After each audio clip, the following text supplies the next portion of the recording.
And the only advice that I have financially is stop calling your wants your needs, because they're not. A lot of people believe that the companies that I own was handed to me. They were not. I purchased them top dollar, full price. I've dug I've dug my way out of near bankruptcy 3 times in my life, and I don't suggest it to anyone, but it's doable. But what it starts with is you stop calling your wants your needs, and you put perspective down on what your needs really are. And you need to eat, you need to breathe, you need to stay warm, you need to stay dry. And I think you should probably wear at least a pair of pants once in a while, because bail money gets expensive. But anyway.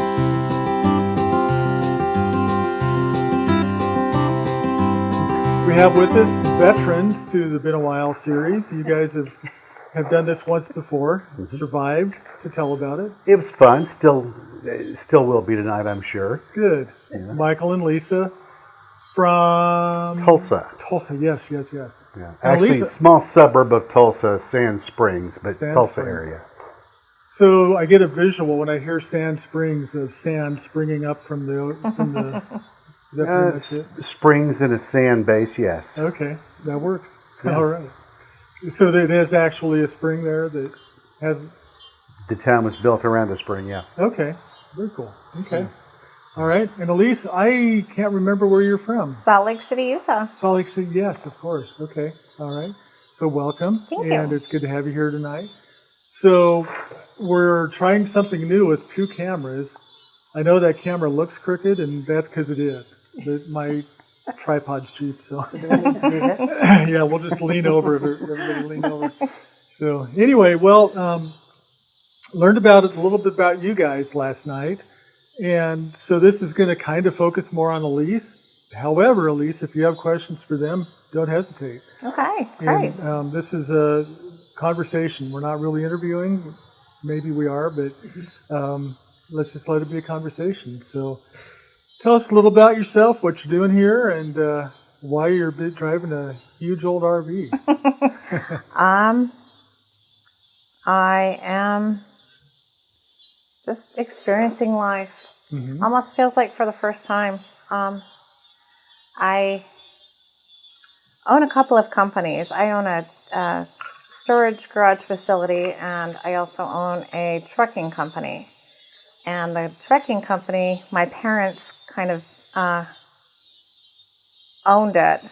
I started managing it for them years and years ago, but they owned it for a while, and I always just kind of felt a responsibility to work for the family and try to build into the legacy that should have belonged to our family. And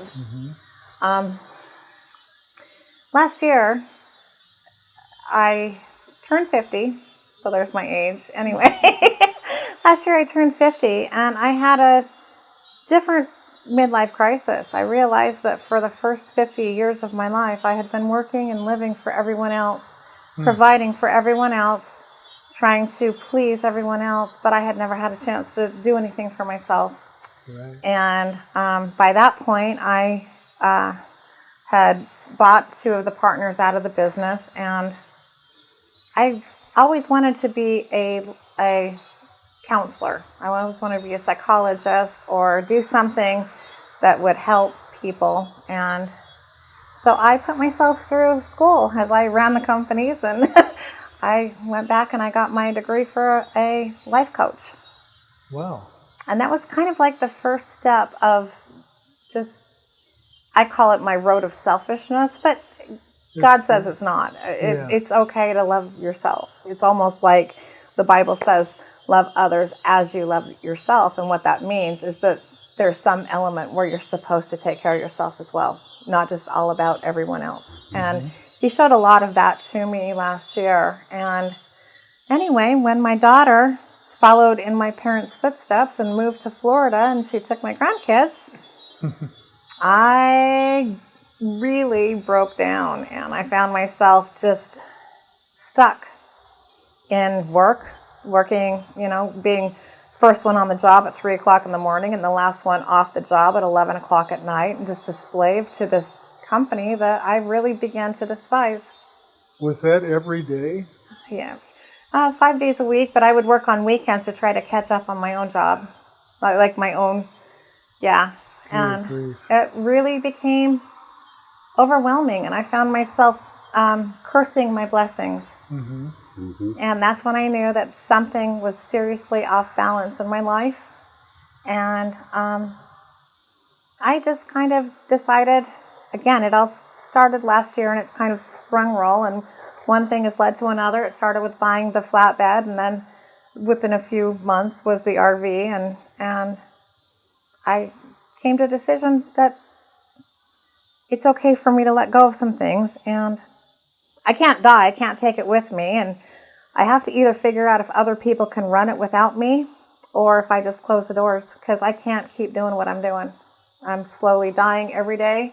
Mm. And again, I found myself extremely miserable, extremely woe is me, picked on me, just like constantly complaining about everyone and everything and every circumstance, and that's not who I am.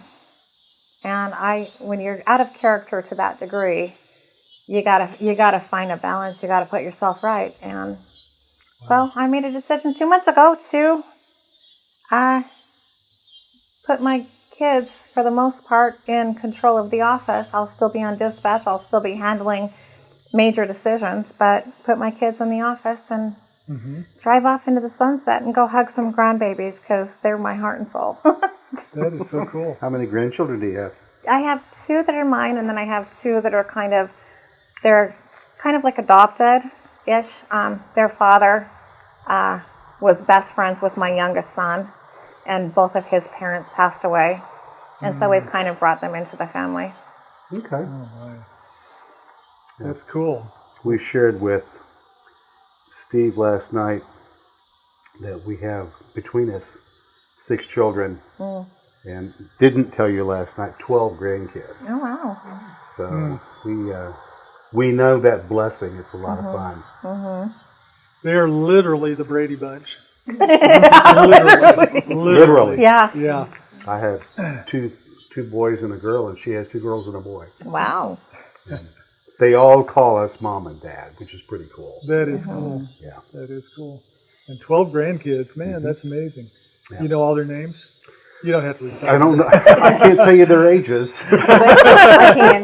They're from 4 to 25. The grandkids? 4 to 25. No, this one's 25. That's a The big youngest is range. 4. Yeah. Man, that's awesome. That is He was cool. being born while she and I were dating. Yeah. Oh, that's incredible. Ex-wife didn't want me anywhere near the hospital, and I went to Lisa's house and cried on her shoulder, real tears.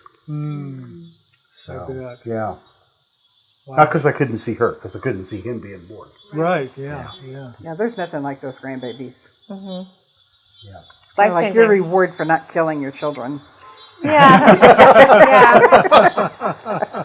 That's the way to look at it, for sure. Oh, man. So you find yourself on the road now? You're heading to Florida to see the grandbabies, to see your parents. I am. Again, this has kind of been a bucket list. When my parents moved down to Florida 2 years ago, I had already been on Zillow watching housing and looking at homes out there for at least 10 or 12 years before they moved there. And ironically, they moved to an area that I had been looking at. And I took my kids last year for Christmas, not this past, the one before, for a Christmas present for the whole family. I believe that presents will be forgotten, but experience won't. And so I bought everyone, including the grandkids, plane tickets to go see my mom. And we had scheduled it, so it was their Christmas present, but it was scheduled, our trip was going to be on Mother's Day. And anyway, I got the family down there, and my daughter and her husband started doing some driving around and absolutely fell in love with the area. And within a few months, they had moved down there too and taken my grandbabies. And I'm like, no, wait a minute, y'all. Lord, this is not how we planned this. But maybe it is. Who knows? I'm sure it was exactly how he planned it, because now I know I'm not sure there would have been much else that could have pried this company and my control over it out of my dead hands. You know, I was just like it's been struggling for a few years. And again, I don't know why I keep thinking that I'm the only one that can save it. That is such a egotistical, arrogant, embarrassing misunderstanding with myself. But we're correcting it now. Yeah, I think you're being a little hard on yourself. But yeah, I can understand where you're coming from, though. It's came from your parents and your dad. You told me a little bit earlier. What was your dad and when you started the business? So again, my parents were both entrepreneurs. We started our family super young, and my parents were no different. And he was into owning businesses, for the most part, trucking companies, his whole life. And so, at the second I turned 16. The day I turned 16, I went to work for them. I already had, at that point, a 1-year-old son, and I started going to work for them even sooner than that, cleaning the offices and stuff. But as soon as I turned 16, I started working at the auto auctions, trying to convince used car salesmen to use our trucking company to haul their freight home, and been in trucking my whole life. Man, that's awesome. And what else was your dad's side hobby? We all have our own hobbies. My mom was a women's pastor, and my dad was a national champion race car driver. And so RVing is not new to me, but glamping is not new to me. RVing is a different story. But so I went to racetrack after racetrack most of my life, being drug around watching the races from either the pits or center field or something, helping with timing and scoring. But yeah, he super adventurous. My family's always been super adventurous as well. So I think it was ingrained in me. Now, what's that little crazy thing that you do for a side hobby? Do you have anything that you probably don't have time to if you're working 3 a.m. to 11 p.m.? Oh my goodness. So I've always really enjoyed motorcycles and just letting the wind go through your hair and just taking off and going with a bunch of friends off into the sunset. And I've always really enjoyed that. Just 2 weeks ago, before I left for this trip, I wanted to have my motorcycle license so that when I get down there in Florida, I can drive motorcycles as well. And I've never pursued that myself, but 2 weeks ago I got my motorcycle license. So I'm gonna go down and hopefully look for a scooter and just enjoy the days off. And now, tell me the difference between driving a motorcycle and a huge RV. Is there any difference, or is it all the same? Oh, yeah.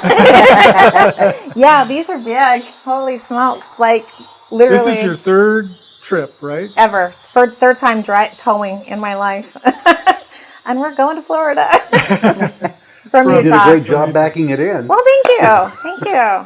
Yeah, that's impressive. You did a very good job. Thank you. It's not that I wasn't paying attention when I saw everybody pulling into my backyard time and time again, but never even turned one of my trucks over. I've got 24 of them, and I've never even turned the ignition on in one of them. Really? No kidding. Huh. So I've watched them a lot, and I've listened, but I've always been super intimidated of them. And anyway, I just decided. It's one of those things that I decided a long time ago that other than gymnastics and that if somebody else's human body can do something, I can do it too. I probably can't do it as well, especially without the training that they have. But it's most of life is mind over matter. And once you understand that their body acts no different, works no different than your body does, you just have to get through this. It's incredible the things you can accomplish in life. It is.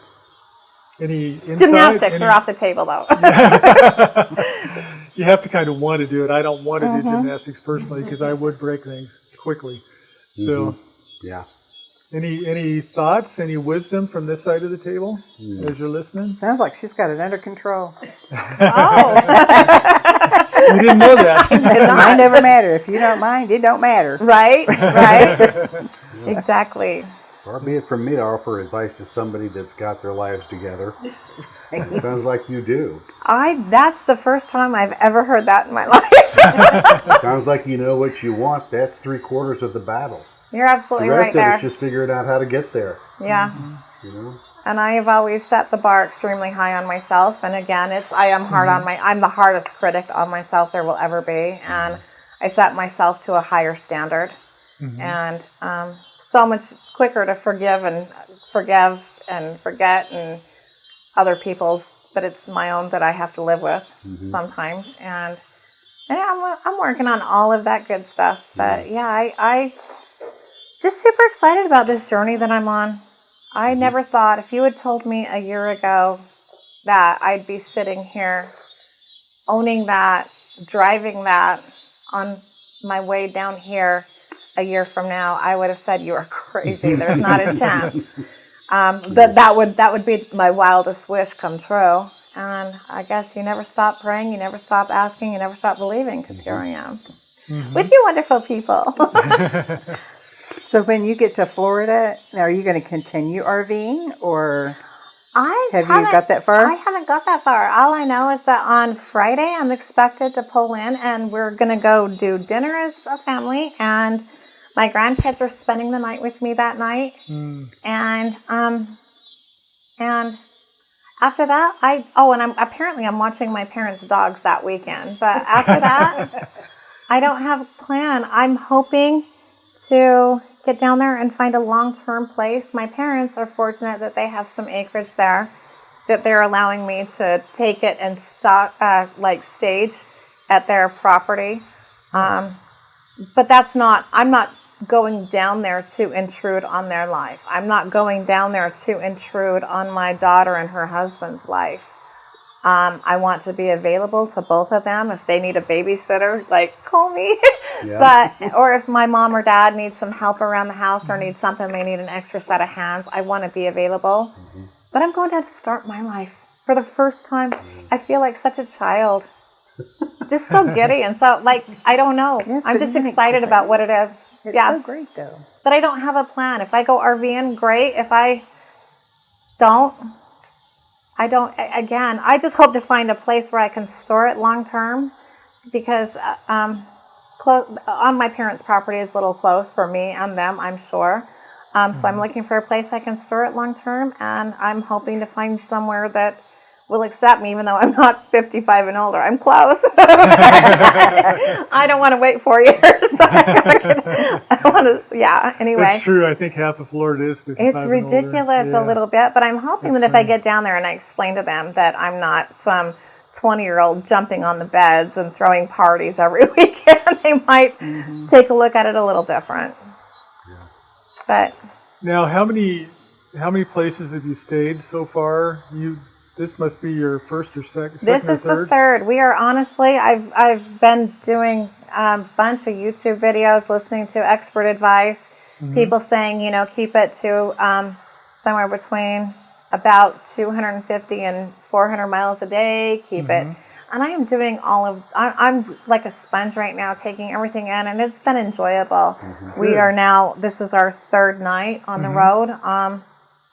All Boondockers, Harvest Host, or? All Harvest Host. Yeah, Nice. Boondockers is part of it, I guess. It's part of the... Yeah, we're on the Boondocker side. Yeah, but So- it's all kind of the same. But yeah, it was all found through Harvest Host and the grace of God. Yeah. And I was able to call and book and say, hey, or send out an email and say, hey, can I come stay with you guys on this day? And ironically, it was like the day, on most of the places I'm going, the day before I was going to be hitting it, or the day after was completely full. But somehow, again, God has just opened the door that the night I'm showing up everywhere, there's been a place for us. And I'm just so grateful. Yeah, That's awesome. that is awesome. Now, we have two types of guests. Some are the ones that send you a note the day of and say, hey, we're coming. Can we stay there? And then we have others that plan 6 months in advance and have it all figured out. And we were laughing last night because those that plan 6 months in advance usually don't show up. So they make all these plans and it just doesn't happen. I think I probably sent you my request about maybe 5 weeks ago. Yeah, yours has been in there for a while, as I recall. I needed to know. So again, at the last minute, my son Joshua decided to take the journey with me. Literally the last minute. He pulls out his bag and he's like, "You think I'd make you do this alone? I'm not going to." Nice. That's very cool. Did you say 6 weeks ago? 5 or probably 5. And you're here on schedule? How do you do that? She does have it together. You should see how many drivers I dispatch every day, every minute. I mean, you got to have your schedule put together, and you got to stick to it. Okay, this is what she does. All but, right. Yeah, but at the same time, you know, I had to commit. I had to pick a day, and I had to commit to it. Otherwise, something would have happened, and it would have been like, "Oh, okay, I can't." But I had to commit, and I had to let everybody know this is my day. Prepare for it. Help me get the truck ready. Help me get the RV ready. Help me, because this day's going to come, and ready or not, I'm leaving. And I had to kind of get it through everybody's mind. I don't think many people expected me to honestly see this through because of how much work matters to me. Yeah. Same with us. And I did. Really? I said, you know what? This is my schedule. I even set the schedule that I'm staying here this day, here this day, here this day. And I think part of that was a commitment from myself. Part of that was an understanding with those I was working with. And another was a calming for the family who was like, what happens if something happens, you know? And it was like, it all came together, and So and Friday I'm pulling into Florida, so. Yeah. And you were coming, son or no son, with you. Absolutely. Were gonna do it. Yeah.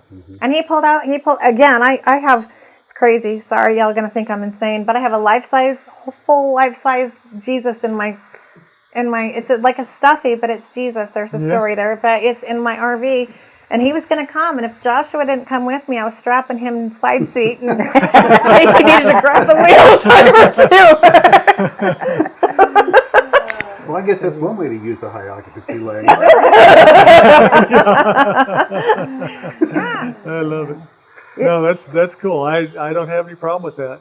Yeah, I don't have any problem with that at all. Is the story pretty quick about how you ended up with the full life? Yeah, so when I was doing, last year, when I was studying and getting my education for a life coach, I had to read a whole lot of self-help books, a lot of motivational books, a lot of stuff like that. And everyone kept talking about an accountability partner or accountability, and, you know, imagine that somebody you're accountable to is standing in the room with you. And for me, my imagination's good. It's not that good. I have a mouth on me. There's a reason why I own the company. I can demand some things a little bit once in a while. But I just thought, you know what, who would that person be in my life? And I thought, okay, it would be my grandkids. And I thought, you know what, maybe, Elise, just to take this a step further, maybe you need to get something that represents them. And you want to hear a funny story? You want me to just... Bring it on, yeah. So there I was on Amazon looking for an accountability doll. But you pull up dolls on Amazon, and they all are inappropriately... They got holes in their story. Can we put it that way? And I'm like, there's no way my accountability doll has holes in it. And I was like, Lord, you know, if it's not my grandkids, it's always you. You're with me all the time. And then I'm scrolling like, oh, you can't just... No, anyway, and there's this life-size Jesus, and I'm like, thank you, that's it. That's and I bought it. And so I am actually planning on writing a book, and it's called A Year with Jesus. Cool.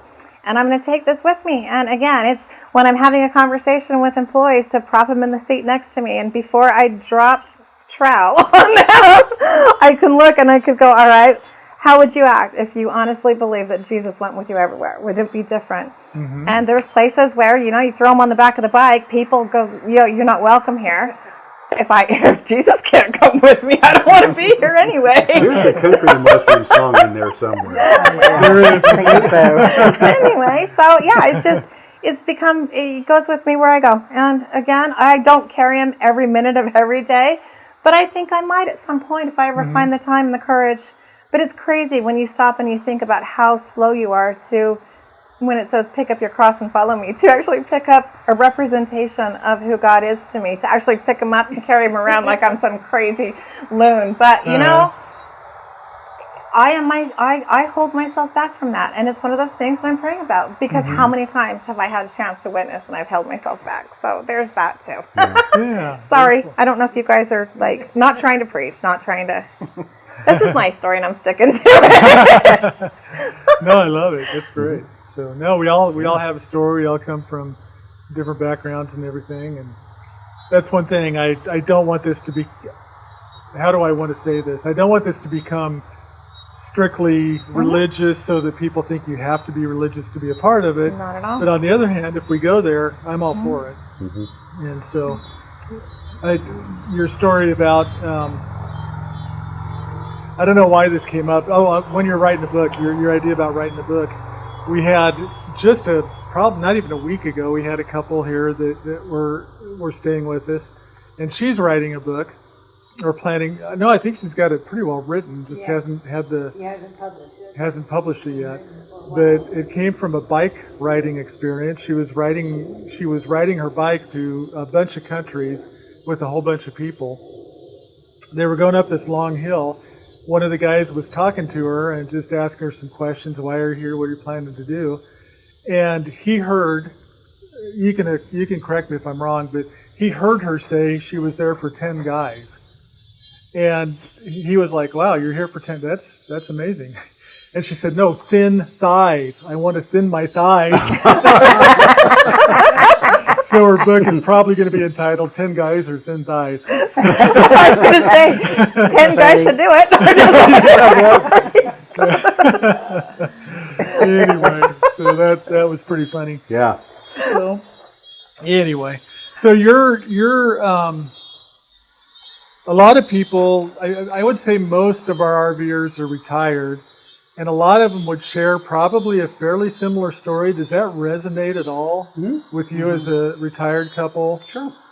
Did you find yourself at that point at age 50 or earlier than you were ready to do this a long time Looking ago? forward to getting away, absolutely, but at 50,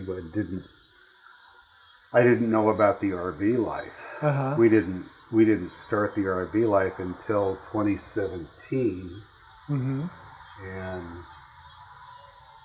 I was almost 52 or 53 at that point. That was where I started knowing that I wanted to do this. It took me 6 or 7 years to break the news to Lisa. Yeah. Well, we always talked about traveling when we retired, whether that be hotels, RV. So we ended up with the RV. But it was hard getting the family ready for us to leave. So we went through some of what you went through with letting, the kids know, we're leaving and we're going to be gone for however many months it is before we come back. And the panic set in.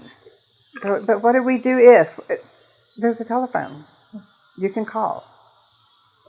But getting other people ready for us to leave was pretty difficult, especially kids and grandkids. That's interesting. So you guys had a similar experience with that for sure, it sounds like. My drivers and employees were the ones that were like, it's very disheartening when the boss flees the facility. And they had a hard time, but with my kids, I think it was a little bit different because they know how heartbroken I've been about the grandbabies being down there. I was telling you guys a story earlier that, again, such a tight grip on things. When my daughter and her husband moved, they both worked for me, and I spent 20 years raising my daughter to be me one day so that I could go live this lavish lifestyle. And when they moved, I started over, and I was like, what do I do now? And I'm starting over. I'm not going to invest 20 years into the next person, training the next person. And I kept, both of my boys were hired on or was working for me as well. And there was something about, I'm not dissing my sons in any way, shape, or form, but there was something about my daughter, myself, just kind of powerhouses that just handle things that, like organizational skills that second to none. And I was like, I kept telling my boys, raise up, come on, get going, raise up, raise up. And then I just very clearly one day heard and understood that as long as I'm standing there, they've got nowhere to go. And it was like, I just audibly heard the voice of God tell me, you got to leave. You got to get out of their way. And the second that I decided to do that, for almost 2 years now, my company has been losing money, like severely draining money. But the second I made the decision, about 5 or 6 weeks ago, I was going to do this, and I set the date. From that day on, we've been gaining a little bit back every week. And that's why I just know that this whole trip is just perfect timing, perfect protection, perfect everything. And I can't wait to see what these boys can do once I'm the heck out of their way. Yeah, reality sets in, and you got to do it. And again, I'm a flight away. I am what, 4 hour flight, so I'm half a day away from an emergency if necessary. But they're 15 minutes away from an emergency. Let's see how they do. I believe in them.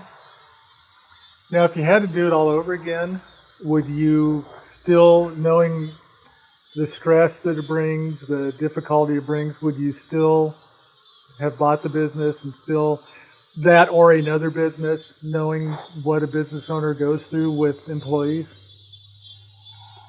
Is that if that's not a fair question, just say pass? No, that's a fair question. It was as much. I bought the business as much for my parents. They were in a position where they needed to sell it, and so I bought the company as much for them and for their future and for their retirement as I did for all of the employees that worked with us. They're all I consider them my best friends, and again, I'm the one that started as a janitor, so I know what it's like to work your way up the company and to do a job you probably would prefer not to. And I try hard not to ask others to do anything I'm not willing to do. There's a difference between capable of doing. I can't drive the trucks, but if they insisted that I went and got a CDL, I'd go try to figure it out. But again, at this point, I never envisioned myself, when I was a little girl, I never envisioned myself owning a trucking company.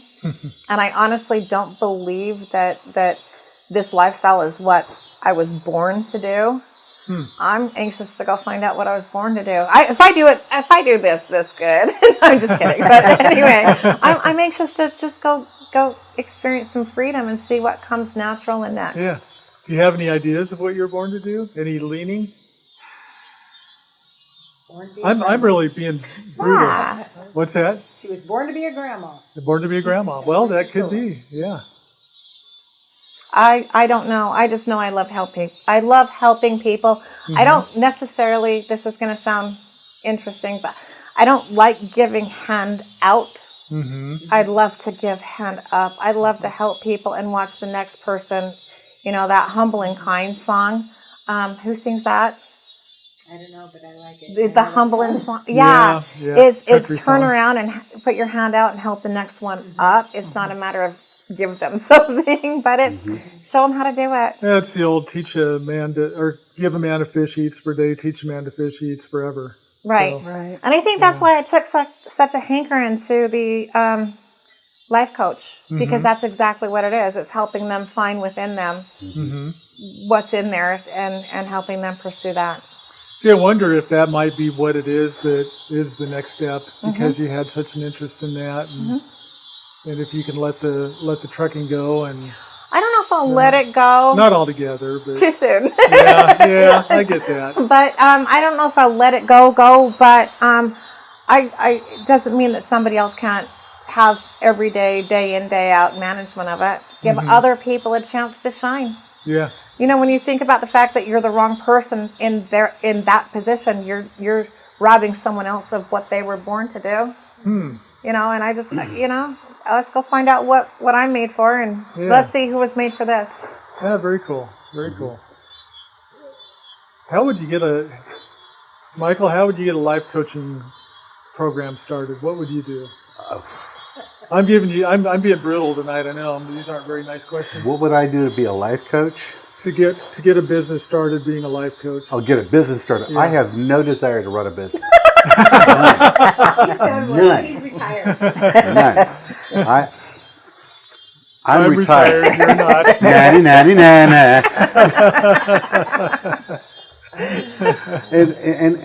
And being a life coach, Lisa and I do that daily with 6 kids and 12 grandkids. That's true. So, yeah, we're on your side of the street. Right? Absolutely. You don't earn a lot. And I will doing tell that. you the truth. She gives much better advice than I do. Yes. I have to agree to that. She really does. I'm from the old school.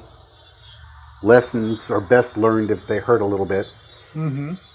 Ice cream tastes better if you earn the money and pay for it yourself. Yeah. I'm with you. Unless it's a grandkid. Papa. They got him. Yeah. Papa, can we get? Yes, get in the truck. No, it's the He granddaughters. makes them run behind the truck for the ice It's the cream. granddaughters. The grandsons, go mow the yard and earn your money. Those little girls. She's right. She's right. So Lisa, what would you advise Elise to do? What would you advise her to look into next? How's that for a question? I'm having fun here. You may not be. I always tell when my kids call, Mom, da-da-da-da-da-da-da-da. Okay, first thing you're going to do is you're going to step back and breathe. You got to breathe. I let them vent. I don't judge. I never judge them. And I think that's why they call me. Grandkids are the same way. They know I'm not going to judge them. Hey, it happened. So get it all out.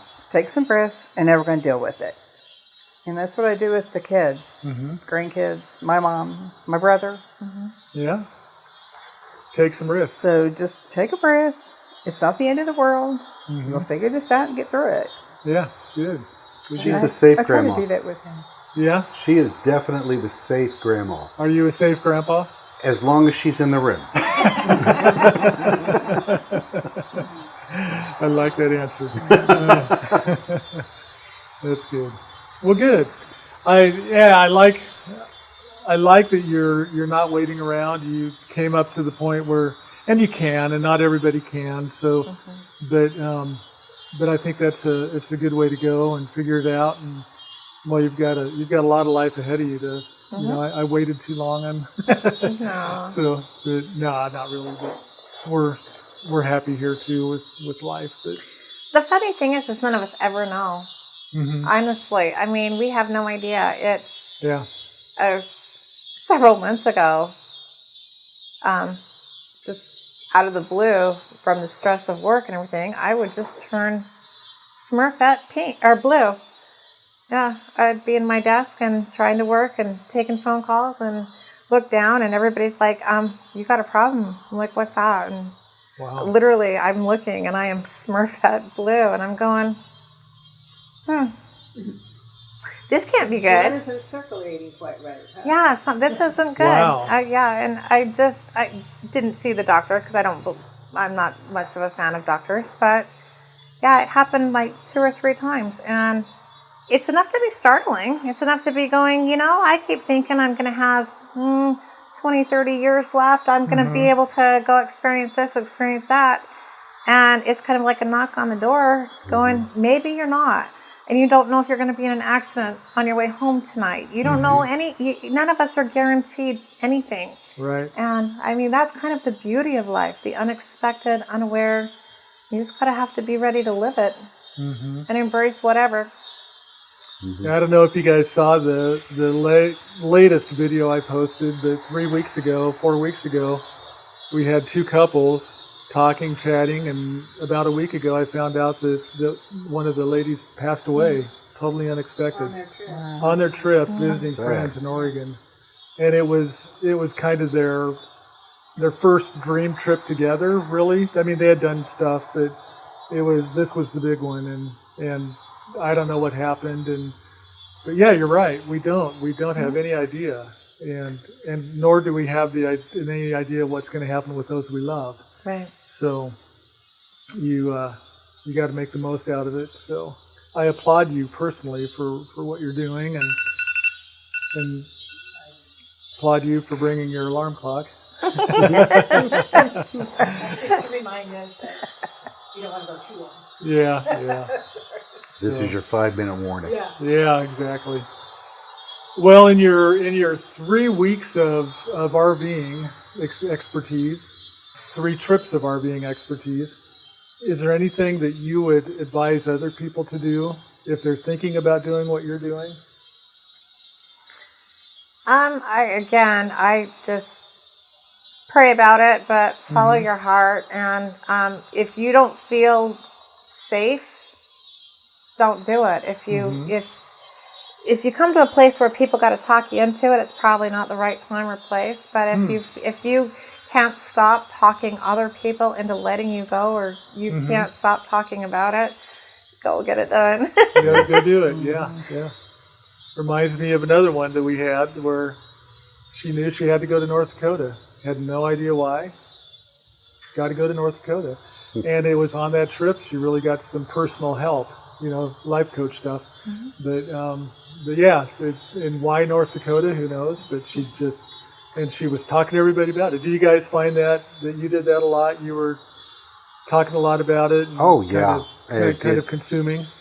Once the retirement date was set and the truck was purchased and the RV was being built, it was all we could talk about. Up until that point, people knew we were planning to get away, but they didn't know, were we really serious about it, and how were we going to do it? Yeah. We knew. We knew for a long time. Yeah. Because we'd worked for 20 years, the kids said, gosh, you guys just live like you're poor paupers. Because we saved money. We would save money to the point of, we're not going to do this because then we got to dip into savings. Yeah. We really do save so much it hurts. So we worked really hard the That's last great. 20 years just saving money to be ready for this. So that, because I retired before 65, so I don't have Medicare like he does. Okay. So insurance was the big thing that stopped us Yeah. until we could figure out what to do for me for insurance. But then once he turned 65, we pieced out. Yeah. And see, I haven't had a chance to save that much, but I have paid off so much it hurt. I've lived within my means, lived like nobody else, and I have every extra dime I've had goes to my house mortgage, goes to one of my businesses, goes to, I am anal about being out of debt. Yeah. And so I don't have a lot saved. Have you made it to be out of debt yet? It is wonderful. Well, I'm close. Absolutely wonderful. I am super close, but I'm owes close. us I'm close 45 enough. cents. I'm here. Yeah, she owes us 45 cents. Yeah. But you have an income source, though, from your business. Right. And we knew once we retired, Our was going to income be was going to savings, be our Social annuities, Security. our annuities and Social Security. So we wanted to make saved sure. and bought annuities that we knew would. So our financial person said that we've got enough money in annuities that we can live until we're over 100 and still have some left. Nice. So we're good with that. And I religiously pay off every credit card every week. I missed one of them one time and had to pay $5 of interest on that month's purchases, and it just killed me. Interest. I hear you, man. And it forever. So yeah, and it's not so that we can get points or credit or anything like that. It's so that we can live without debt, and it's just wonderful. When Lisa and I married, we both inherited 20 years of marriage debt. Oh, wow. And she was a school teacher, getting paid once a month, and I was an inspector for the housing authority, making this much money. And we were poor people. Yeah. And if we needed to have something fixed, I had to figure out how to do it or it didn't get fixed. Yeah. So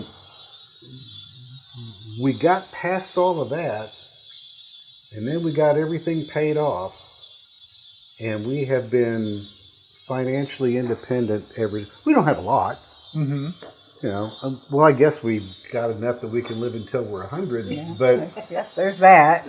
What you're not but telling it's coming people in is, it's coming in monthly increments that we know what's going to be there, so we're Right. very careful. well, and what you're not telling people is that you're actually 95 years old. She's great. I told him last night how jealous I was. He has this beautiful head of hair, and I've got. And you were talking about on the motorcycle, wind blowing through your hair, and I'm going, yeah, I don't have that problem.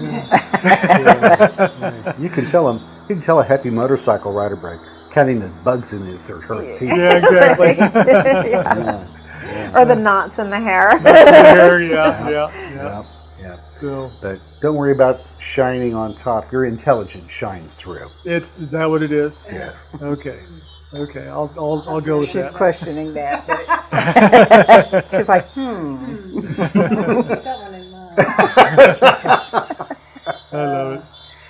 So, And the only advice that I have financially is stop calling your wants your needs, because they're not. you know, A lot of people believe that the companies that I own was handed to me. They were not. I purchased them top dollar, full price.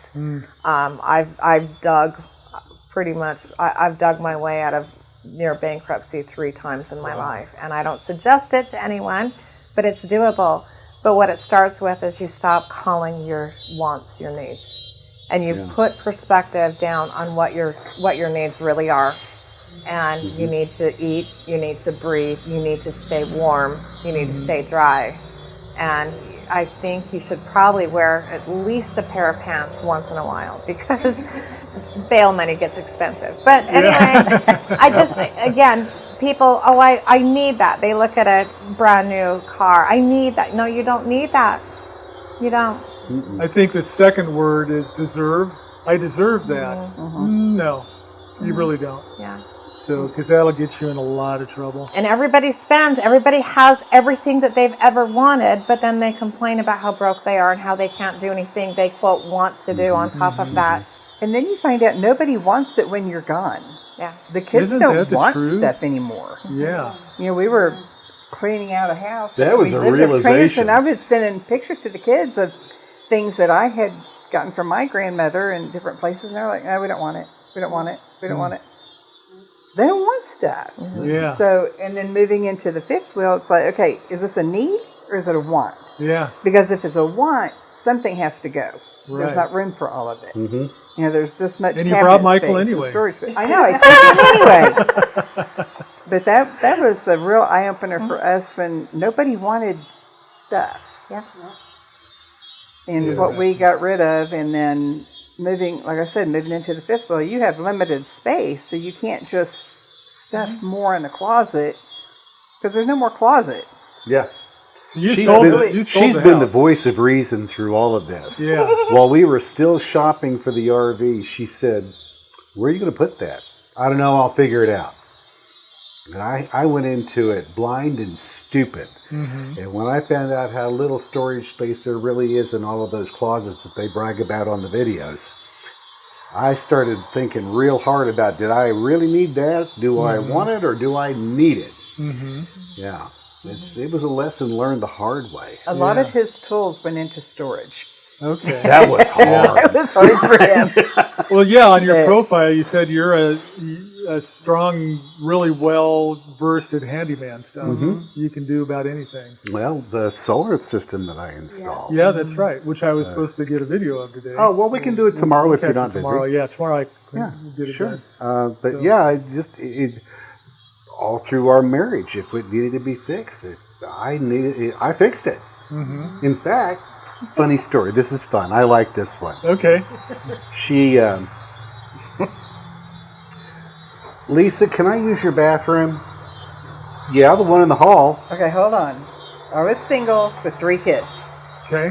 So extra money for a plumber just wasn't there right then. Okay, Right. Go ahead. And she said, "Sure. What do you need to do?" Go to the bathroom. "Oh, I need to go pee." She said, "Okay, fine. You can use the one. You can use the one in my bedroom then." "The heck is wrong with your bathroom?" And she admitted to me that one of the kids had dropped one of the toys and she couldn't tell what it was. She didn't have a clue what was missing, but there was something in that toilet. And sometimes it would flush, and sometimes it was a bad day.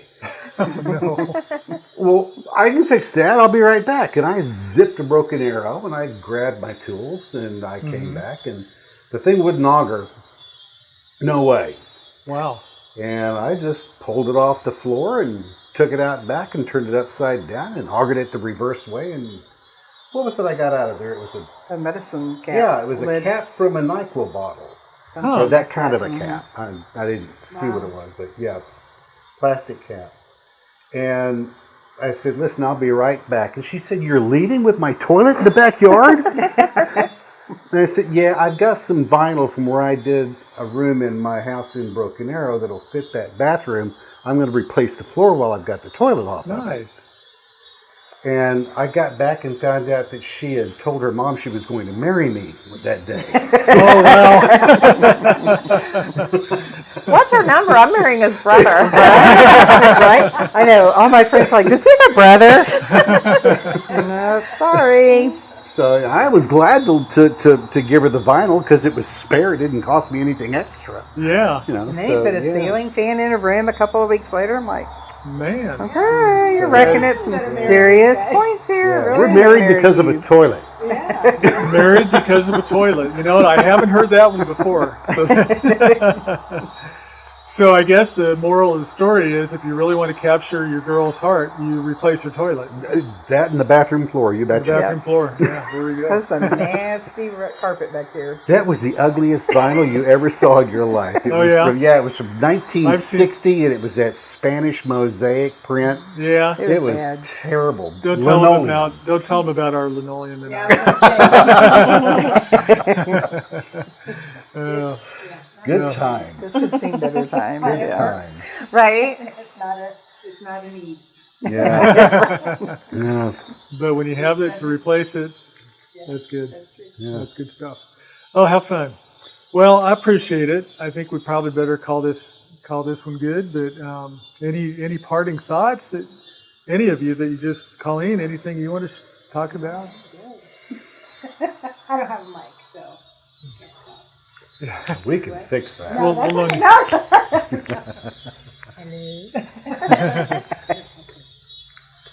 any parting thoughts, Elise? Anything? I just want to say thank you guys for hosting. I think that you guys have such a lovely property, and the kindness in your heart to open it up to absolute strangers and trust that no one's here to cause harm. Or I'm not saying that everyone would always act that way, but there's not enough faith in humanity these days that people are willing to open their home up. And I just want to bless you guys for that. Absolutely. Thank you. A gift you have. And thank you. I've been blessed. Yeah, I'll echo that. Yeah, we have too. The people that we've met, the stories we've heard, and that's all what prompted this recording of them, because there's some really, really neat stories. And I don't know, they just need to be captured somewhere. And so here we are. Well, thank you, Elise, so much. Lisa, Michael, thank you guys. Appreciate you. And you're staying for how many months to help us with some of the projects? Well, I don't have to be anywhere yet. So, You've got time. if you have a project, I'm the guy to call. So Oh let me man, know. you don't know how many projects I have. All right, well, thank you so much. And next time you're in town, look us up Absolutely. and tell us how Florida goes. Tell us what happens next. I want to hear. Okay. Sounds good. All right. Thank Wonderful. you. Thank you.